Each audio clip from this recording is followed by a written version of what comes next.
chairman le kan ho tu zong tak tak te le voinia helaya local khom zong zong teu chibai kabu masa cheu voinia kan ho tu ten hun thatak mai min pe ya kalom le maya hey political session a hian thu soina emo chairman emo hi kan ei khat maya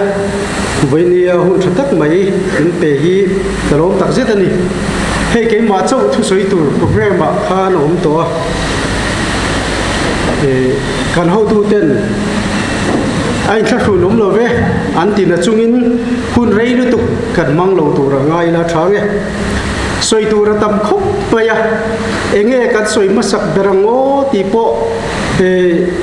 riat har khopin ril ruwa ngai tu ana alo lu ta pathian tu ril tu lar tak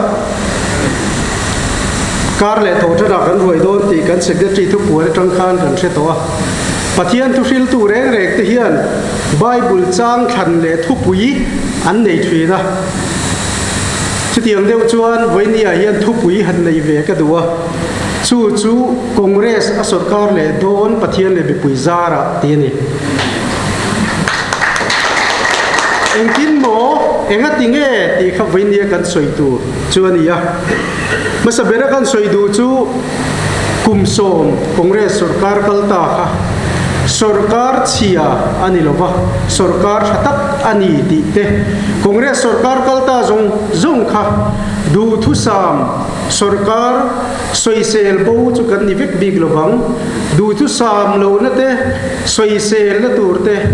a fam kim lo na te chu kan ho tu te khan nei veang ama ro chu mizoram sarkar om to wa chuan a thaber ani ti kan riat mai ka du lo wa chu ka soi du ni mizoram a hian ram ro thing development kan ti hi engenge kan nei han ngai tu ta ila leng pui airport te bairabi thenga rail lian local thengta te tin sainik school te tin tula phei chuan thenzola mania ka vakala dora ka thut lai hian nula tleirol te pathum hian thilan ron leya hindi an mangbok si lawa sap trong lir kha in bia thenjol kholaya khatianga sap trong nula tleirol pathum in bia ka mak ka ti dewa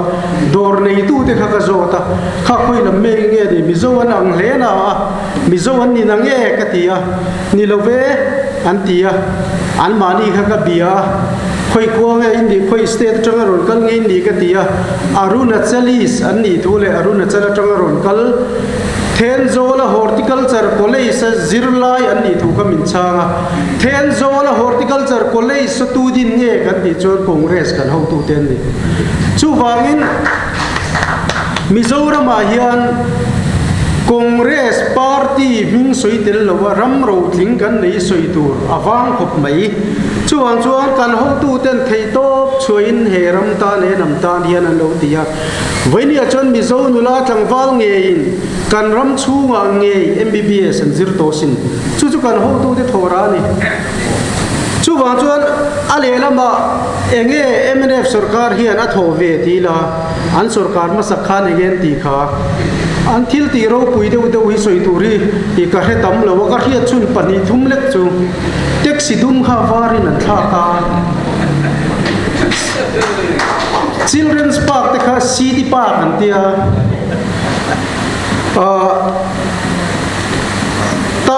town bus kan ti thin te kha city bus an ti boka tin hai tunan ron sarkar le a mai mar kan ti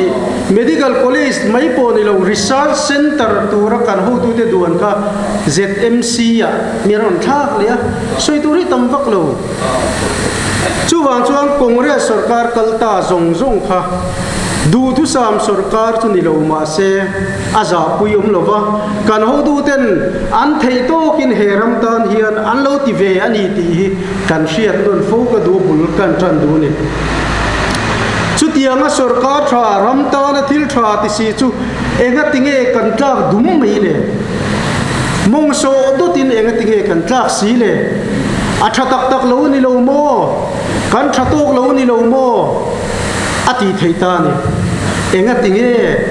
MLA som thum pali na ye tangin MLA panga chawa enga tinge kan tlak voinia kan ho tu pa thleng hian enga tinge kan tlak tak ti kha kan ngai tu na om therin karin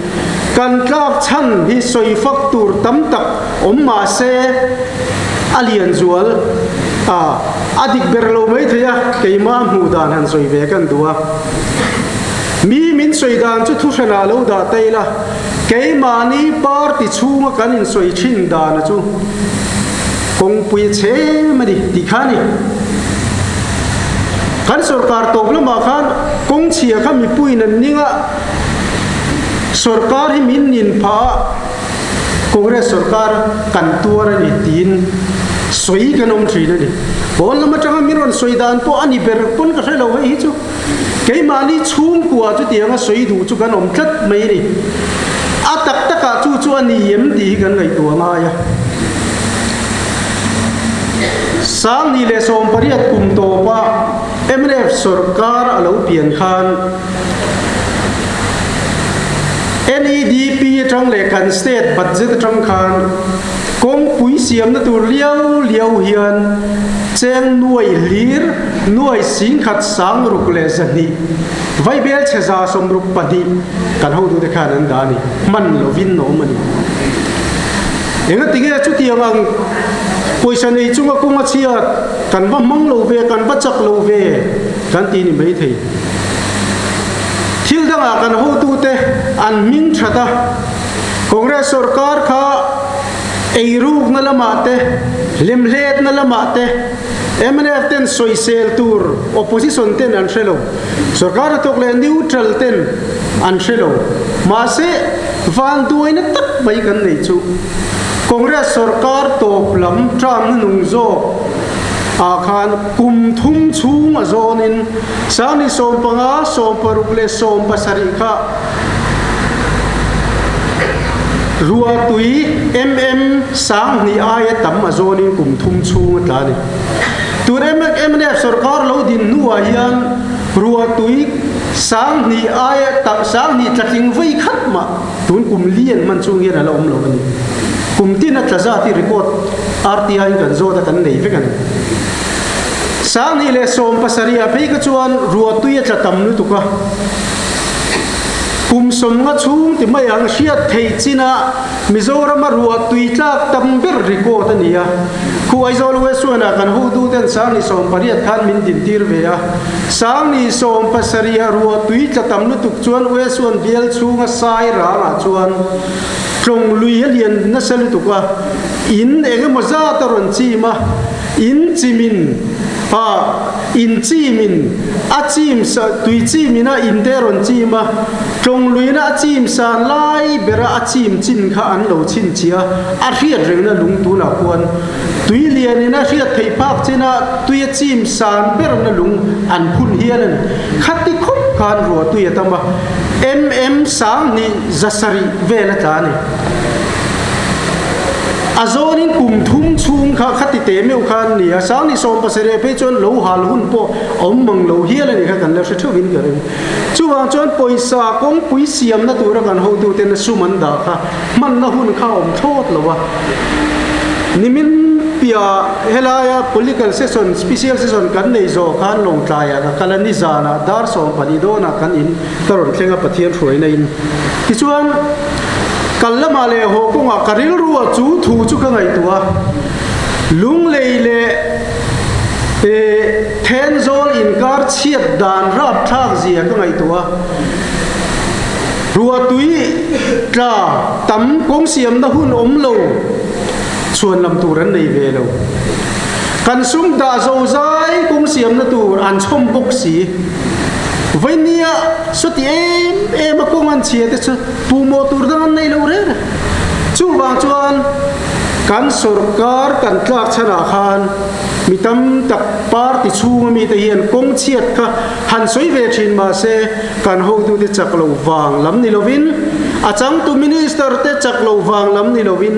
khuarel ani ti hi kan fiat non fo thain ka sia tin pakhat le chuan khati taka maso na thona sa si enga tinge khati duai kan ni ta lo ti mi tam berin an soi thin chu zu ni hey kan ho du te chuan in hrianga Congress, MNF, BJP, ZPM, PC, eng party nge sarkar ti po hingai tu alo. Eng party po sarkar se contract le ther lo e mo sarkar na mo deal tum lo. Neutral tam takhi anomani. Sarkar ai ngat velo. Political party e tui velo. Neutral hian tam em to ni. Anan ngai tua vang vanga sarkar thasiam du hian tam to khop mai neutral kan ti atak tak neutral chumi te chuan kan sarkar khan thira ming chiat na ei ruk na laka chuan min soi na turan thelo neutral ten kan ho tu development apo vui vai na turan thelo kan minister te zinga mani nu puite le bial nu te lo info na dar khat le minute som li panga secretary ta local ro ti vela no velo neutral lam kha chu kan ho tu te laka hian a than pain an vui vai lo wa kan na thowa po development a pon vui lo ni amaro chu in than don tre pa kan bo ruak ti niam tu chu zu khan i tlat mai ni chu phak tu ra ni lo kan party pon la mina min mu dan ve thung ani chu ni sina ka soi to ang kan ai zol we suana kan ho du ten min din tira ai zol we suan bial chunga Presbyterian ko ran din to na zong ko ran pui thing chau po ni lo preaching station le Bransar Sleng khan MLA khan ma khan Sidor revival speaker rian camping chong ni an lo nei chua vet min Zudovin che thai ro ra chu ti ang noya cho kan hanin thang ania chu ti chung chuan bial tam tak bial som paria da la yan pani na kan la ni sin khati chung kan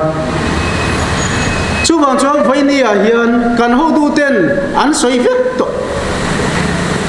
kan sarkar re ni pon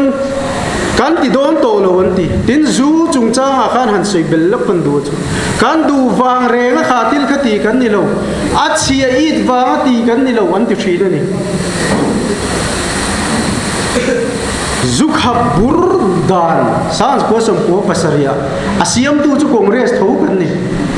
ti chu puari a tangin MNF faron sarkar kumso man sarkar congress party na zukha burna dana ron siam ka kumsom chungin an sarkar chungin an lo cham thaka zu bo chuang lo ni tin congress bo kan sarkar le sa ni le pakwa tangin kumma chungin an lo cham le thak tho zukha burna dan total prohibition an lo cham thaka aron thin chu chu chia tam ting mai ni Zuin turten lei turan mutho atou ting mai ni chu wang chuan zu chia tama tun ma chuan zungol ve de chu an mai te puama an mung te pa an kal tang thri ni tuna chuan zu chia tam to wangin an mai po puam man lova an mung po de man to lova an thi top mai ni kum rei lo te an no pang te chu wang chuan kan ho tu te mang angin Thenam state zong a wain so pain tlar tir tuara ami hring hian poi mo lo male chu wang chuan keimani atanga sual lak bogui pathian tumani lova sual om chau ni zinga po sual la kain thiar film tura Christian te injirtiri thazo ke chu wang in zu chia awanga thalai te thitam nu tukhi are theinan iti ve chin phutangu ayan chin na nan tia zu permit anan pe ya ma se ko ran poi kan lo khoya pathian rong bol tu ko ran poi kan lo khoya ko ran mit no te kan lo ti mi ma ti chuan ko ran in zu alo do ta sia kan tuar ta ko ran ga dem turom lo re kan tura kan sing ve ni ti ke mani po hi kan in pom ngam angai ve ni chu wang chuan Congress sarkar thil na thok thatak min chena dang nei lo kha zu wangin kan an tla neutral tam tak kan an soitak te eng sarkar nge ti po ngai to lo contract ther lo deal tum mia lo sarkar thadu teu mita kan thing ta lo wa chung ho chuan Congress sarkar thang na turan an zonga MNF an thira MNF an it silova ZPM manan thira ta chuan MNF du lo wangin Congress du lo wangin neutral ho ka an kal khom tamai ani ti chuan unit mu mal po an nei mang lo na vote an mu theu thwa en tin na pakhat kan soyanga aizol no 3 a chuan sang ni le som pathuma pupa te le put chante a tuna kan education minister hi anin khinga ZPM a pudaniala UDA ang kana ding boka ti chuan aizol no 3 a MNF candidate put chante vote mu kha tuna aizol no 3 MLA ni ta pumuan pu hena mu phamia lo ma se thing tho ani Om zia chu sang ni som pariata MNF candidate king lo vote mu zat mu phasi lo kan tuna MNF candidate ka aron king ta asan chu sang ni som pathuma Congress candidate vote to neutral tam takin Congress candidate an vote to lo MNF ka chu aman vote po an phachuang lo ma se thing tho ni chu bang chuan neutral te kan ti kha kan laman local ta lo na se em ni chu wang chuan MNF du si lo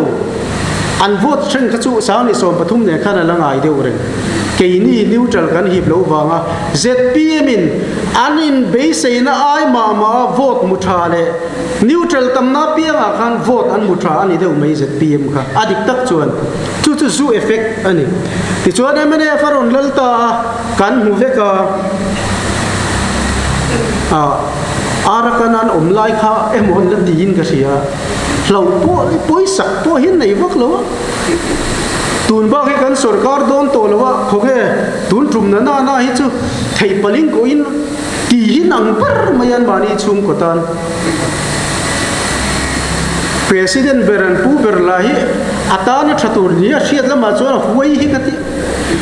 ni khat po sarkar na la thoklo LDC anga ni khat po la thoklo kha asangoi zon pui a thian pa kha chu secretary level officer on special duty OSD chief minister officer thuturin government of Mizoram secretary level and da top main ai kha hung de wa thakata cheng khat ka lo lo ye arakan ahian an lo me mohi ka ti de tak an ti mai ka ti de tak tak ni chu wang chuan soitam ngai lo ka thiam pa puthra zola na soya MNF sarkar chu soi vak vak ngai lo an mani soi se puzoram thanga hian tam thei ang ber thu soi se Congress su kan tha ni be voine kan ram din mun kan sheveka sum mahar se ma sarkar na thokten hei kapuzon hi sarkar thok pension dia a pension ma khan keini hun la ya khachuan sarkar na thok pension re khan an GP fund withdraw to 90% hi an pension ma kum khata an withdraw thai de ani po ka sang ni som pakua pension na chu tiang chuan 90% kha a pension mai advance in sang ni som pariat han la fek vai ni a chuan pension har sat zia kan thria tin a pension to ten a pension an chuo pui thei lo zia ka chung chu soi lo sarkar na thok te pun tiga nge lo kan la kang an ti to ni lon lak chuan an lo me to mai ni a vai ni kan ram din muna chuan chu ni wangin chu tiang ang kara chuan ACDP en leron soi le ma la hukuromania sarkar na tok abi kin sarkar na tok tan chuan cheng noi thum min tiama kan la se thavin karing khalai chu soi tam lo te la sáng ni som paruka district council mara district council in thandon khan campaign in gan vakala chuti lai chuan puthang te doctor thang te hi MLA vice president ni lai khan ania campaign in ron kal vea sei ha bazara public meeting a thu soya dora ka thu ka ngai thare nga thu soi ka rang ani kan sarkar tu ku tangin ACDP a vaibel se sang khat kan da dona cheng nuai thum thau kan pedon chewa chung tin pa in rin ni zinga in bazar na tur vok sa kezi thum asa kezi ni le chan vele ko ko chunga thi thun kezi chan ve in le in tur kan perfect don chewa tin ma se yen or sarkara cheng nuai thum chu cheng singa anan ta tha cheng singa tang khan cheng sing ni sanga anan ta thalia mi pui hin be do ani ka te kin be ri chu thian tha kan in mu thi na tual la ya kan khoi lo kal ve huna chuan choya ka so mong che voksat re pi inga mem voksat re voksa ka lo re pa nga lui sa nga len phar ta ka lo ti don lian te phur ko pa choya min som an khuwa kan vakala ani soilo ka ngein choya chuan min an som ta voksa re te len phar chum te ron chopang chu ti nak la ya mayan bai chen ro chu ki ang ber hin cheng nuai thum zuar tu ten min tiam tu te hian cheng sing hi sang na veina min luiani chu po chu ani na taka chuan an mang an ti ania cheng nuai thum an sem thei don si lo wa an party mi pui an bang hum don in an hresia chu wang chuan an party mi pui chuak hum tur ve nan at cho cha tan si ni sanga hi an ti mai mai ani ma se hei kan vice president hovin kho chak tang dung khi ta far ko te va phai te wang chia te bar maram ri a kan an kala an lo ti chu si ni sanga hi barma poisa chon nuai thum lo tin dai thu lo man lo te kan chief minister hian a barma poisa zo in a soyamon chu kan ti pha hial ani chu tiang sum har sat ha la ya ACDP tunan kalpui tu roman lang te hi chief minister in vana pa hola launching program an nei khan tunang sumhar satkara engtin nge insem bang min ti ni mai thei ma se ka jokar ka phoran itiani ani thil hi nei mak thaya se mak thaya economic koi sapir te sia chief minister hian an party mi chou sim tu neutral tele mira thei te nen theng phak lo tu MNF worker te nen a chou sem tur le an party zumna minan zumna na chochan man tur chou cheng sing ni sanga ta na zokar por thei ni chuan enga tinge sarkar na thuk mani GP fund po withdraw thei lo te tan te sarkar na thuk lo then ko thai fo lo tur te vainia mere theile har sa tak tak healthcare bill tang chiap thuap tan te contractor bill tang chiap thuap tan te hian enga tinge zokara por ve lo chuwa chu vainia hian sum har sa chung chunga om lo chunga zokar pora an party ham that na tura poisa hian sem luiani hi chuan mi pui te hi min ngai ne pin min musit le tina niang chuwang chuang vainia nuai thum an sem lo tur zia kan ho tu den an soi chin chu atakin a thleng dik meka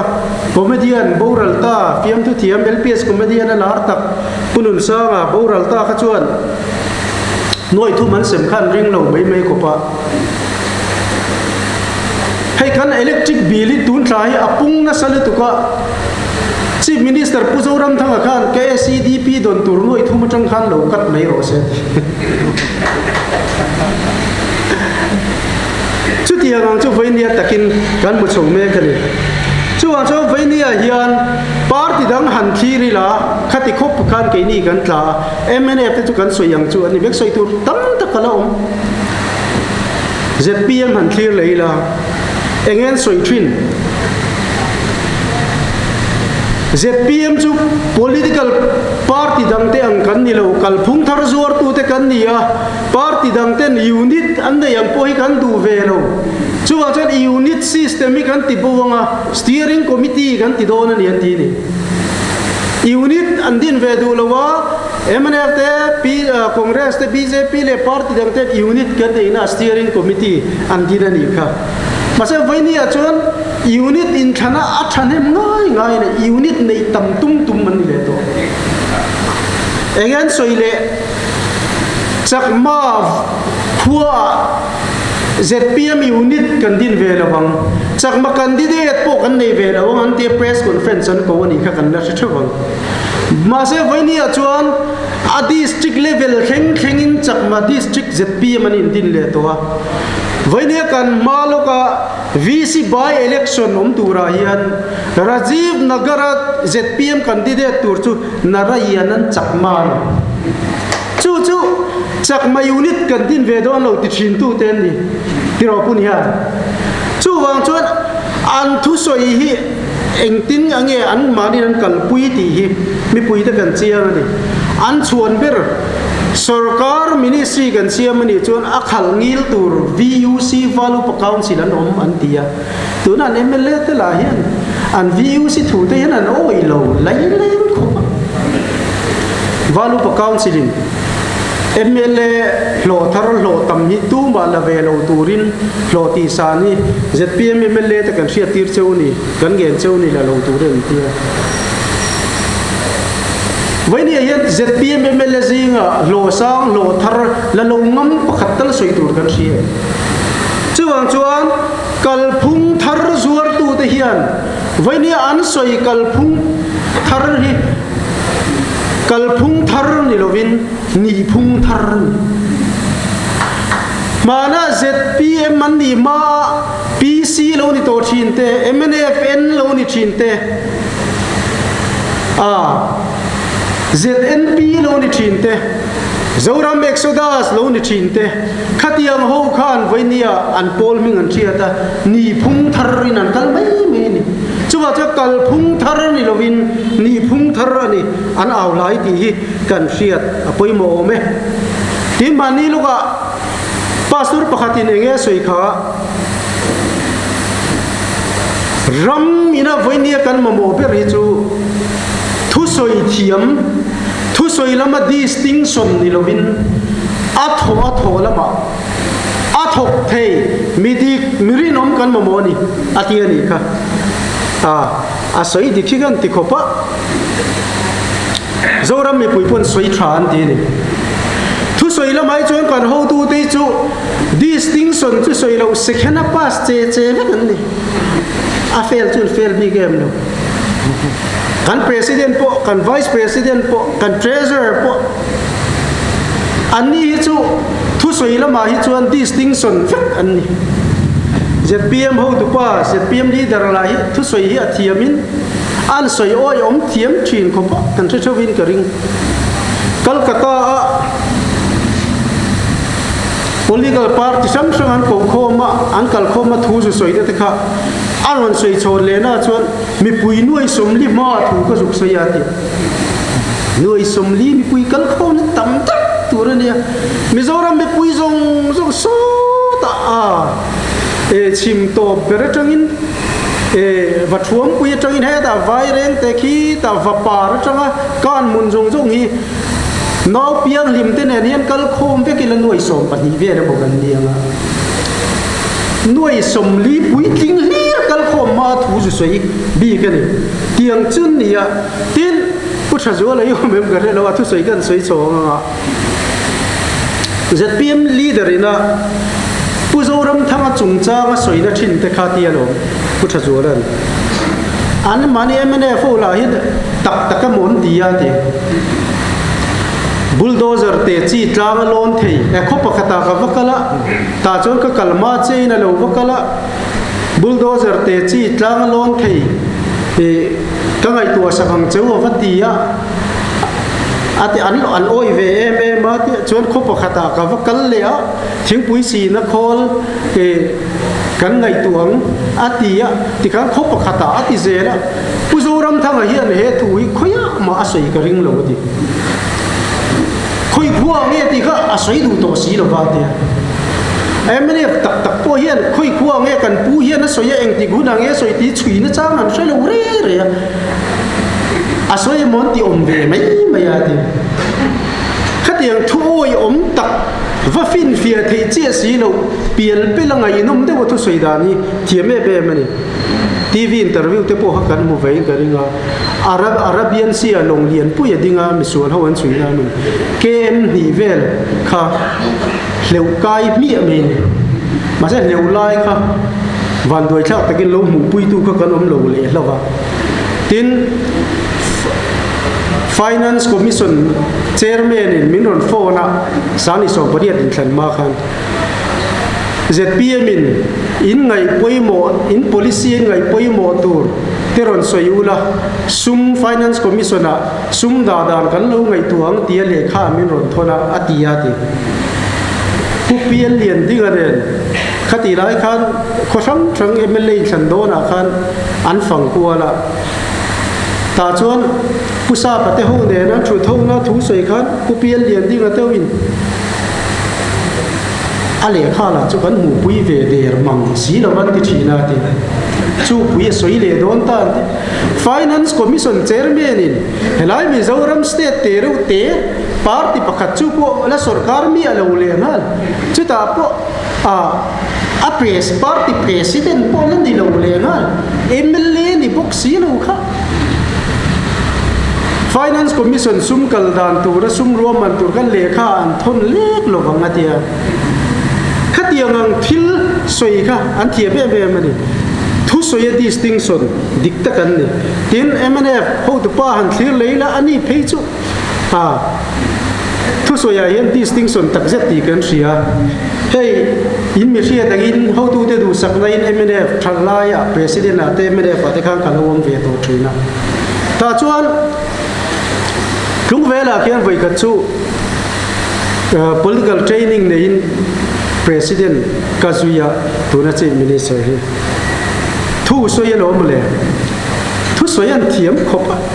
ta thu soya jon distinction khopa kan sarkar chuan rohung mau chi de kan semanga mau mun rohung nei hi chu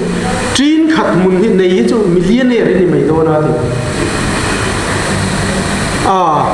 a lok don lu tu ka sarkar na thok pei po hi nom mang lo bang a thakpa thai dang hi chu heng ser thum te chu thuna tanga kum sari kum riat vela a lo thei chawa a ra sing thei chawa ruwa hi chu tharu ka nu chena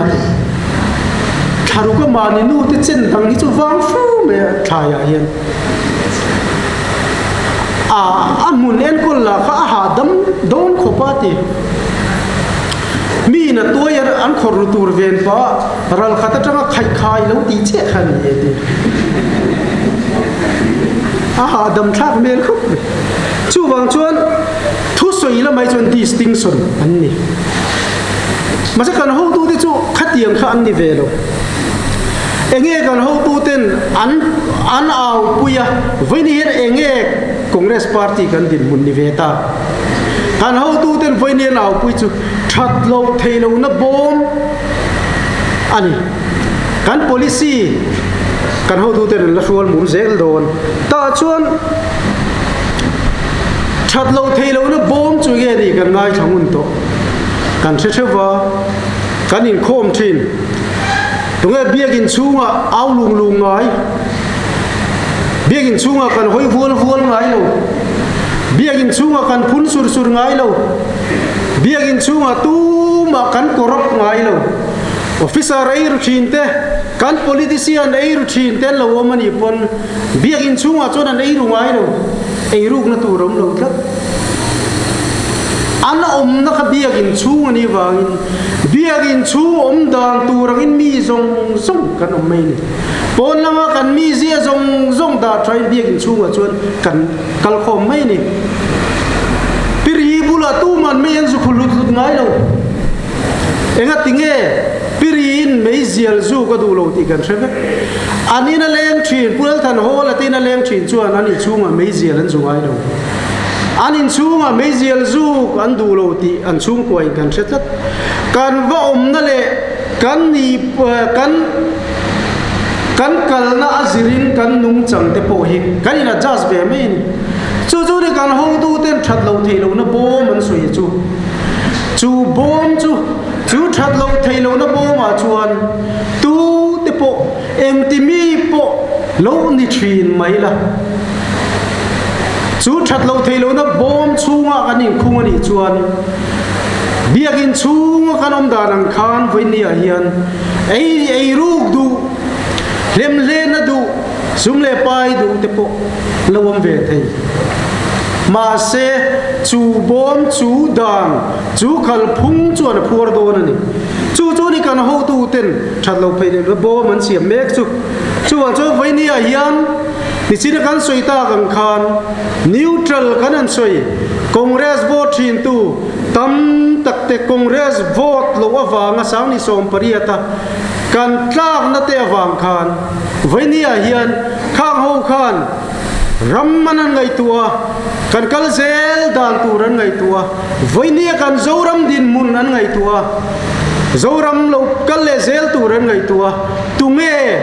he ram ruai tur hian thaberang ti mi hring mi mal an exam me kani kan chief minister an muvek kan ZPM leader an muvek ti tak taka chuan kan in soi chiat na lamani lo zin lo bil kan ti te po hi zin lo bil ni sa thia ringot lo dot bil ni mani kalmia lo khuat lo traveling allowance siam kha zin lo bil ni ringot lo dot bil ni chu ti ang ti du tu te chu voinia chief minister ni se enge kan din mun tur ti neutral tam takin thir me kan vice president nung zuin ka soyam kham khilaya kanan kala a soi tam ber chu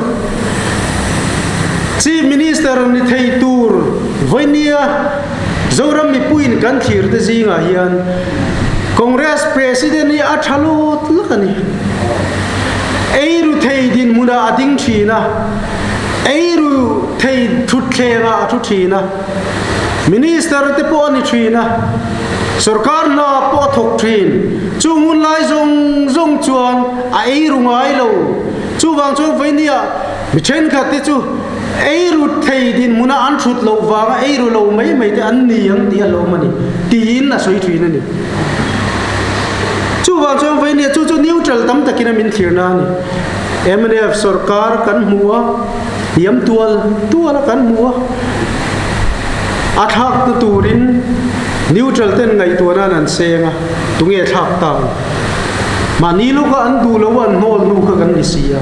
eng tin nge niam ma se foi ni a chuan pulal sota ama soi sel tu te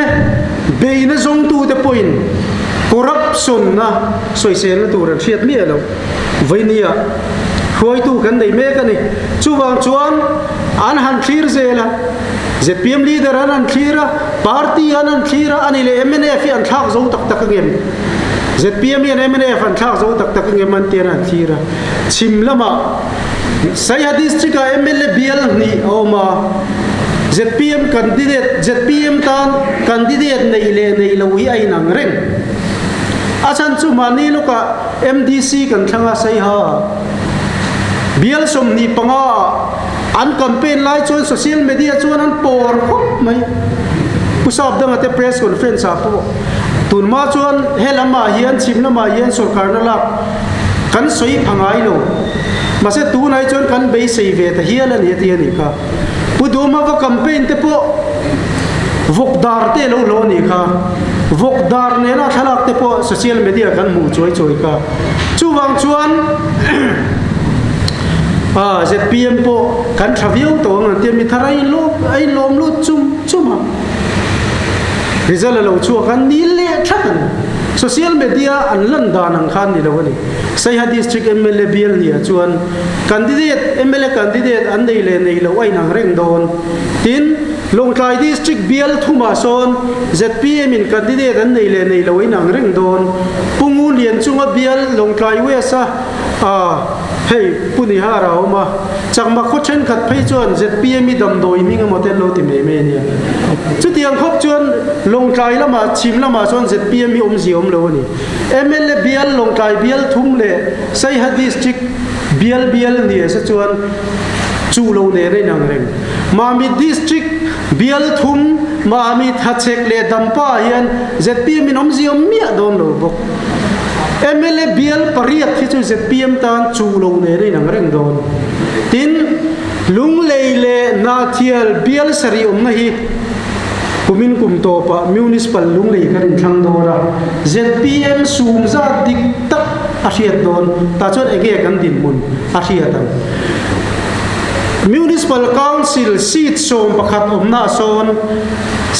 ven ni hi VC area chia kha municipal council area turani lunglei chan mari VC area so lunglei municipal area turani council area turani lunglei electric vega VC area so lunglei municipal council electric ward area turani ta chuan sang ni som pariata MLA thana lunglei chan mari veng VC area ZPM in vote an musang ber masani kumasa VC kan thana Congress VC piang dai to chu kan din muni ni tlat mai ni chu wang chuan ZPM sumza diktak ki lunglei municipal in thana po lo lang do na bial sari oma lunglei bial sari le sai ha mamit Longkai district MLA ayan bial som panga oma bial som panga hi ZPM tan MLA kin hupurom tak ani vek ani do na yan bial som lia bial som panga kan pai chuan ala chuang chu bial som ni panga chawani sarkar turin bial som ni pakhat la ngai sia som ni panga chu alla faide uvek ZPM in ngai ni sarkar turin ni khat king tur chu alla faide uvek again chu wa chuan voinia aizol kho pui chung zuwa wanga Congress mi pui in min ni em laya kan in than laya MLA an nei ve thurna MLA paru an thinna local council kan in thanga local council pani chi an la ni ti chuan mi pui na min ni em wanga MLA pakhat ma kan nei lo na aizola MLA constituency som pakhata Congress in local council panga kan la ni MLA kan nei mi lo na ma kan son view jok ke ni chuan chu wang chuan sarkar na thok le neutral en party nge sarkar am ti po ngai tu lawa lok na mi malum be sei mi lo mi pui tam takte ram hruai tu tha ram hruai tu corruption ei nam noi lo le lem le na film du tu te zong yan politics ta ka MNF thak tu Congress ani zian mu chome ka Congress a pulal so ta awangin voinia miril ru kan hip khom meka chuwang cho ke ni hian ti tur pakhat headquarters lam te hian Congress chunga lom sa te hian kan neya chu in pum khat na tha kan nei ngai ni in pum khat na tha kan nei anga ya voinia lom mem chu kan vice president in kalna piang kan president choi moi te kan treasurer tele kan ho tu lok kan minister lui zong ten kan president an choi moi chho mek te mo van nu mem party chen khat vice president ni lai in pe chuak nol te hetia ang thom siat ai te luchunga kut ngata party hoi tu te kan boro ka thato etia anin trong trai saklai whatsapp ate ti dar ngai velo va kan om te avan nu mem hei kan chom nun khat angai ni kan president hian pulal so ta hian sarkar thaya kan oma kan sarkar ni chuan adu danin sarkar akai huai don ni ti zoram mi pui hiat tiri Congress party in kan mo purnani chutiang tur chuan kan vice president in khilaya khachak lam kanan fan pona soya party dang te campaign in an local anga abi kin keite kan treasurer puzo din thruanga te po CM ni ve du thowan nia puso ta yan tho pui thadu lo puso ta hi an thi ka ni anh in car chalo te pon la ron tiang lo oi reng su pusal so tai kan ring to ka chief minister turin kan thei top kan so dona kan ram tan thei top kan so don chu wang chuan ke hian eng ti kong main ka ik sik lo wa amai ka ring to ke be mani ti ka puang du ni han ti mi ni chu wang chuan vai ni a hian kan president in thania ria tangin ramakai huayana sarkar thokten an gpa withdraw mai maya finance minister ni la yang khan har sabna nei don lova voinia kan ram than mo bok ber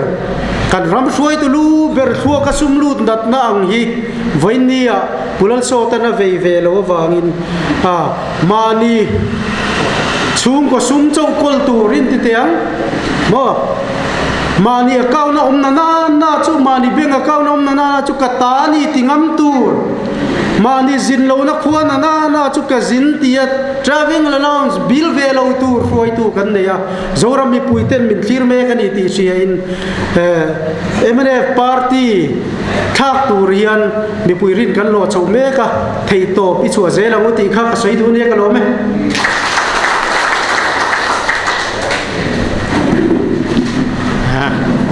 ngày nông lẽ mày